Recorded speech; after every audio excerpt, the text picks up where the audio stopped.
Мен бүгін таңертең Джо Диспензаның кедейліктен арылу үшін 66 күн қажет деген подкастын көрдім да.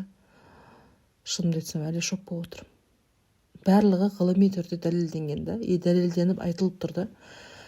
Қараңызшы, мысалға дейді, ол кісі 20 жыл зерттеген да, адамның миында неге адамдар өзгермейді дейді да, деген сұраққа жауап іздеген. Барлық мүмкіндікті көре тұра өзінің алдында мүмкіндіктер бар өзгеруге, ол барлығымызда бар бірақ сол үйті тұра неге адам өзгермейді дейді да. Сол кезде қараса, ол биохимия екенін түсінеді да.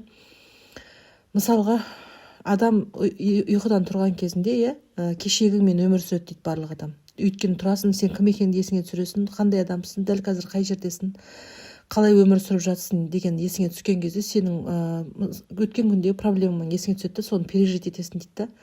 Дәл сол кезде ми дейді да, мысалға қараңызшы, соны қайта-қайта пережить ету арқылы миға кортизол барады дейді, адреналин барады дейді, қанға түседі, қанға барып айналып, ол миға жетеді. Миға жеткен кезде сигнал алады дейді да, ми. Уже ол ойбай деген уайымға түседі, уже ақшаны қайдан аламын, ананы қалай төлеймін, мынаны қалай төлеймін, қалай жеткіземін дейді да.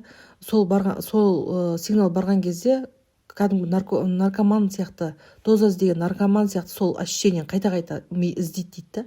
Өйткені жаңағы күй ғой, адреналин мен кортизол барып жатыр оған.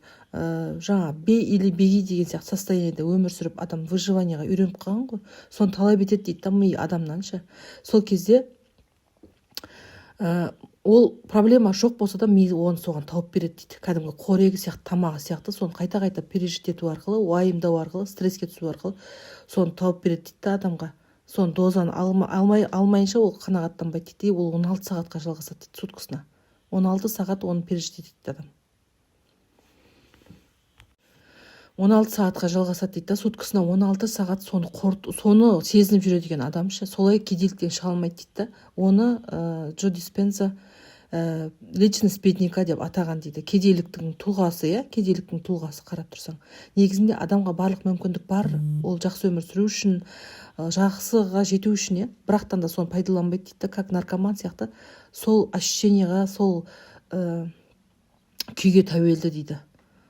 Мен тағы да сіздерге осы подкасттың қазақша мағынасын өзім түсінген мағынада жалпақ тілде түсіндіріп айтып беремін басқа видеоларымда. Көріңіздер. Мен өзіме қатты миымда жарылыс болды, шынымды айтсам. Ол рас. Сау болыңыздар.